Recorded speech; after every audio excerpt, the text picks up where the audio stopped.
Hello, everyone, and welcome to Coffee with Innovate Finance, our podcast series where we speak to industry leaders on financial innovation and fintech. Our podcasts are available on Spotify, Apple Music, and Google Podcasts. I'm Hayley Bromilow, COO at Innovate Finance. I'm delighted to be joined today by Eugenie Casier, Director of Governance, Risk and Compliance at Clausematch. Clausematch is an award-winning regulatory technology company, otherwise known as RegTech, that enables heavily regulated organisations and other regulated companies to run their businesses safely and meet compliance obligations.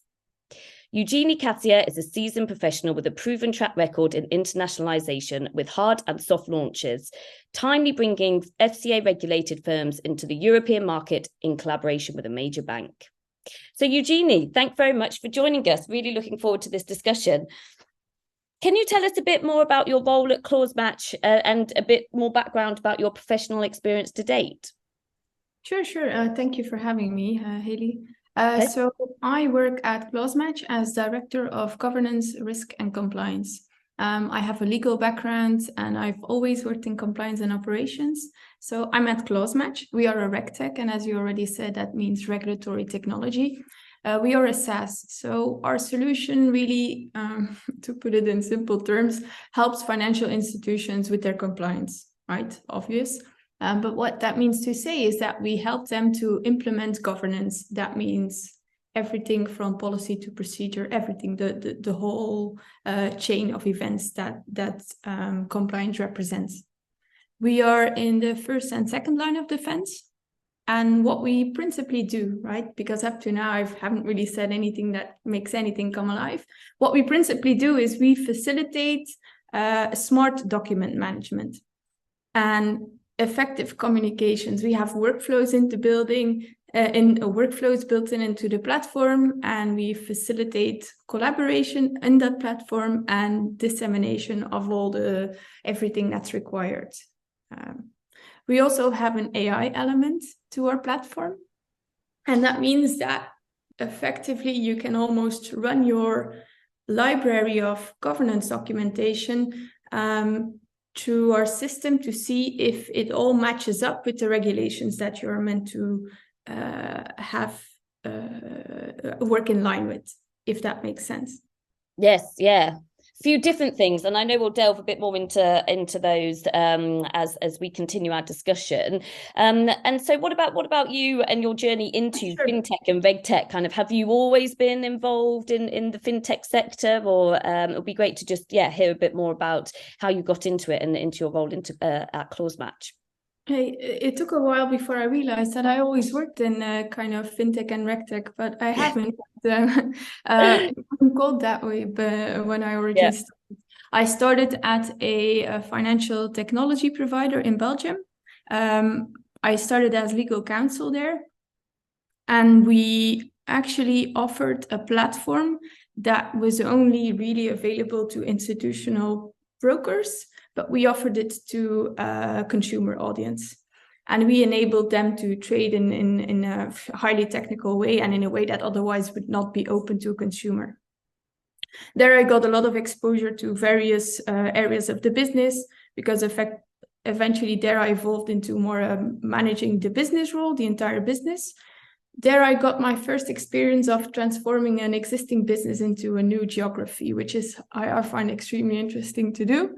From there, I moved into a bit more traditional finance. I worked in a commodities brokerage in the UK.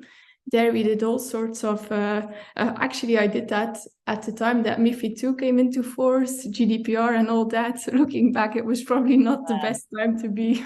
It was an interesting time. Lots of learning opportunities. And from there, I started working at Funding Options, which is a fintech that recently got acquired. Side note. There I was looking after the compliance space originally. But I'm from Belgium, I speak Dutch, and they had an agreement with ING Bank to launch the existing business into the Netherlands. And yes, somehow, I don't know how it happened, I guess with my background in internationalization, I actually was able to run the project of bringing that business into the Netherlands. again, had a lot of exposure to various, actually all the areas of the business that you can have. And it was a hugely interesting thing to collaborate with a huge organization. I've always kind of worked in smaller organizations, and I guess I learned a lot of from that experience. And now I work at Clausematch, and what I do is, I guess, make sure that we can, as much as we're not a regulated organization, I would like to think so. I would like to think that we in fact are, because our clients need us to actually live up to the standards that they are meant to live by. So in fact, we act as if we are a regulated organization. And my role is to keep everything. Yeah. Some great experience. It's always really insightful to hear how people have actually got into the fintech sector. And as you say, kind of probably before fintech was actually a coined term. I never knew. Yeah, exactly. Who knew it was called fintech? So are you able to just talk us through a little bit more about Clausematch's vision and mission? You know, what are the core problems that the company is trying to solve? Okay, sure. I guess our vision is really to help regulated businesses operate safe and get them to work more compliant more easily. Many regulated organizations still don't have sort of a platform or one place where they keep everything that's regulatory compliance, operational compliance, all the documentation in one place. And that the fact that information is not centralized leads to gaps, inefficiencies, duplication, and in the compliance function, or I guess in running a business, everything comes down to a risk, right? Having that not in place poses a risk, financial risk, reputational risk, and we are trying to solve for that by providing them a one place where they can keep everything. So we solve problems. I guess our tool solves many problems, especially I work in compliance, so I see it. I have a double angle when I look at it. I look at being a RegTech. So what does it mean? What can we solve for, almost from, I guess, the ivory tower, looking what is compliance spiritually almost. And then also I do the compliance. And then I see that we solve for a lot more. I guess what we do is, in a unique way, is that collaboration. It is almost hard to put it into words without going into extreme detail. But our tools help track changes in a unique way that I've never seen. Audit trail, such an important given in compliance, evidencing, communicating effectively, mapping obligations. I think if there would be one thing that we are seeing, if I put the client hat on a bit more, what our clients are seeing, what they are asking more and more from us is inspiration, help, solutions on how to map obligations. When I put the ivory tower hat on again, right? We think about regulation as regulation that distills into obligations that you then have to bring into your business in a policy, in a procedure with an effective control, right? That's about as distilled as you can make it. Yeah. That whole chain is something that is very hard to keep track of. If you have the chain, you have compliance. The first part of the chain, mapping the regulations to the obligations to the policies, is something that businesses are more and more trying to invest in, to have that in place. And that is where we have a unique solution.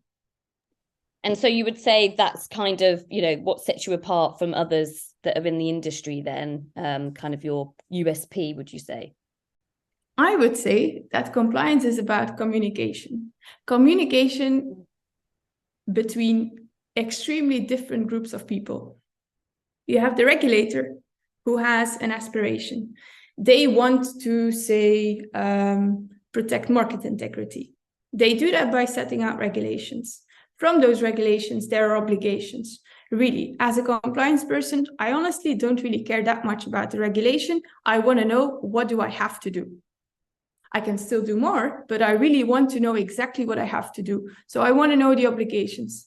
Already, I have a different objective. Being an organization, if I consider the organizational lens, we want to run a business. If I then look at compliance, I want to be compliant. Market integrity, not that important for me. So yeah. the regulator writes for their objectives, and I have to translate effectively their different objectives into our policy. Not only that, I then also have to make sure that my audience, which is the individuals following the policy and the departments running effectively with that policy, I have to do that. That's again another audience with another lens, with another objective, because sales wants to sell, and they should sell because then they do what they should be doing. And you're constantly in that bizarre zone where it's almost like Chinese whispers. Yeah. How do you get what the FCA wants to be effectively executed by someone who is sitting in an office in a bank with thousands of employees? That chain, I never knew, but to have a technology in place, as soon as I started working with the platform, I was like, this is not making sense to do it in any different way. I think that is our USP, that our platform, I now looked at many other platforms. There is not a single platform that can make that connection, that link, that it is for me a communication tool. Yeah. And there is no other platform that does it in that way. However, if we look at RegTech in general, there's a lot being said about RegTech, and I think organizations are opening up to the idea that it's not really a luxury. It's honestly is not. Regulations are coming out so fast, right? We have operational resilience, we have a consumer duty, we have so much regulation coming in. ESG, when they say ESG, they mean it, right? You have to be really sure that what you say you do is what you do. Personal accountability is high on the agenda. More people are meant to know about compliance. I think that should not be underestimated, that when you're in that compliance role, you're really trying to get everyone's attention or the right people's attention. And that's not so easily done. And again, then a platform offers you almost a forum for collaboration. Yeah, as you say, it's a necessity. People, need to actually take note of it. It can't be overlooked. And you touched upon it there, kind of the ESG piece. As mentioned, you were helping regulated companies stay compliant. And it seems that a logical development of the product is ESG. So is that what you're aiming for as you're developing kind of the products that Clausematch offer? Yeah, of course. We firstly listen to our clients to determine where our platform goes or where our product roadmap goes. And ESG is something that clients ask for solutions, that ask us to solve for them. So naturally, our platform, you can use our platform for ESG. It just solves for that as much as it solves for any other regulatory question. No, that makes sense. And the product has these particular add-ons, these out-of-the-box solutions. What is kind of the idea behind that, and why do you think they'll help your clients? Okay, so in trying to respond to the ask of our clients, we have actually thought about, okay, so how can we get them further along in their journey? So we have developed what is an out-of-the-box solution. That means that you can kind of plug and play a piece of regulation that you want to bring into your business. It's really, you just say financial crime, operational resilience, ESG, all large regulatory topics that we will help you bring into your business in one go. It's a pre-built solution. That means we have your regulations, obligations, policies, procedures, and tasks that even mean that you have your evidence in place. So it is that whole compliance chain, and we want companies to be, I guess, quicker in making a transition, so they can, that piece of the connections that I spoke about earlier, to have everything mapped out. That connection that more organizations are investing time in is actually, in the first instance, a low-value task. So we have taken it upon ourselves to do the task for the client, so they actually have everything in place, which means that not only do you have a policy, you also know exactly why you have the policy, and that gives you an enormous freedom to move your organization. If you know exactly where your limits are, that gives you extreme liberty. it is almost automatic that you start, if you work in compliance or in finance, you kind of, even if anyone that doesn't even have to work in compliance, say you work in a trading desk in finance, you transition between organizations, 90% at least of the policies relative to your job will be the same. You kind of just know. And that's the same for compliance people, almost. It's hugely liberating to know exactly why the policy is why it is, exactly how it is. I think that's an extreme advantage. And we do it immediately for you, out of the box, right? Yeah. And then when it comes to ESG, it's an interesting topic. I think you would be hard pressed to find someone in today that has no interest whatsoever to do something with ESG. We speak to many of our clients, and some of them say, hey, help us. Yeah. We want to do something here, but it's new. We don't know exactly how to do it. We are often, compliance departments are under-resourced as is. They are struggling to do that. So we just get them further along the journey. Yes, yeah. As you say, it's a hot topic. I think everybody, as you said, is thinking about it, talking about it internally, reviewing kind of their ESG strategy. And obviously, as you've mentioned, there is a lot of pressure from the regulators as well. So, I mean, what is your recommendation to others facing the same challenge internally and as they shape their businesses? It depends somewhat how we are looking at the ESG. I guess us as an organization, what we do, I think that we are in the right position for the size and the complexity of our business. And I think that would be my general tip as well. How do you get started? The first thing you do, if I could offer some advice, the first thing you do is look where you are. Look where you are today. No judgment, no aspirations, just see where you are. Then, second piece, you start talking to people in the business. Anyone you can speak to, anyone's attention you can grab. You listen to what is their appetite? What do they find important? How far do you think that they want to go? And then you bring those two together, right? And then you add one on top. Because then you move them just to a bit of an interesting space where they think they weren't able to go. So you make your organization a bit more ESG focused, if you will. And then you make iterations, right? You keep going just a step further. And I guess don't forget to market, internal marketing. Keep learning, make it important for each and every person in the business that you need buy-in from. Why do they do it?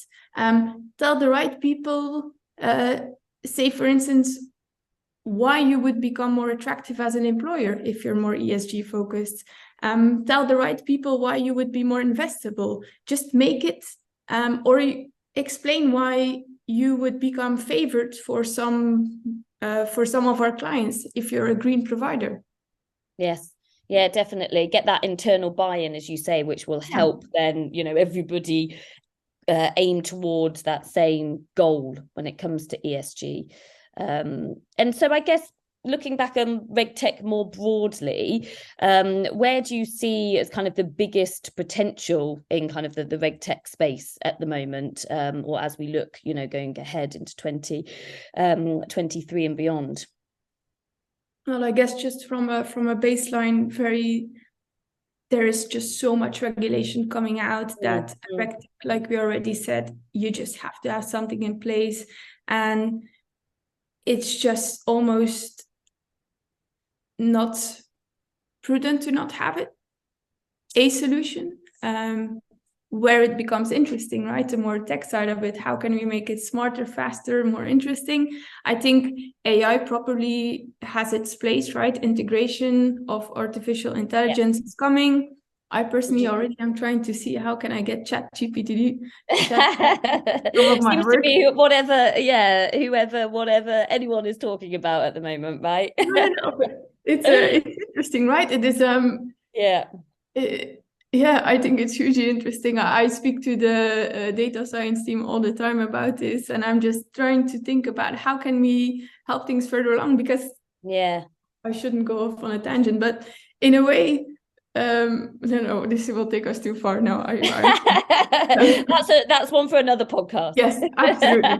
But just you know what, as I think again, where Clausematch is showing itself to be a bit one of the first ones to do things again is we've been working for a couple of years on a project around the knowledge graph. So it kind of just is we work with regulators, multiple regulators across the globe to digitize regulations. So we can digitally consume and distribute regulations. And that is something that I believe, I guess the AI element and digital regulation with knowledge graphs, I think that is really where the industry is going. Great.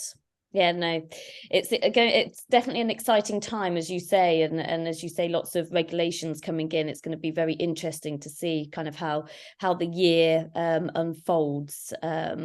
Yes, no, very insightful. So I guess as we come to a bit of a conclusion, what's next for Clausematch? Is there any kind of exciting news or anything you're able to share with our listeners? Sure, there's always something going on. I guess we just opened a new office. We are right now we had an office in the UK and the US, and we just opened our Lisbon office.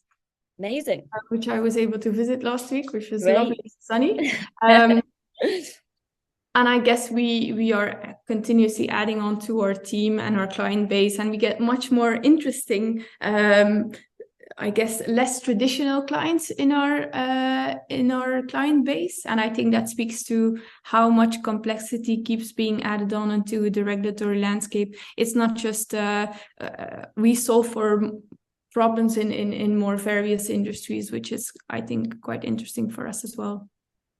Yeah, definitely. And Lisbon office sounds fab.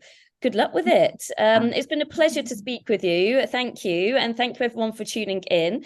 Please keep an eye out for upcoming episodes. All our previous episodes are available on our website. So please take a look at our catalogue for many more insights on fintech and financial innovation. Thanks once again to our guest today, Eugenie Casier. And thank you all at home for listening. Join us next time for Coffee with Innovate Finance. Bye for now.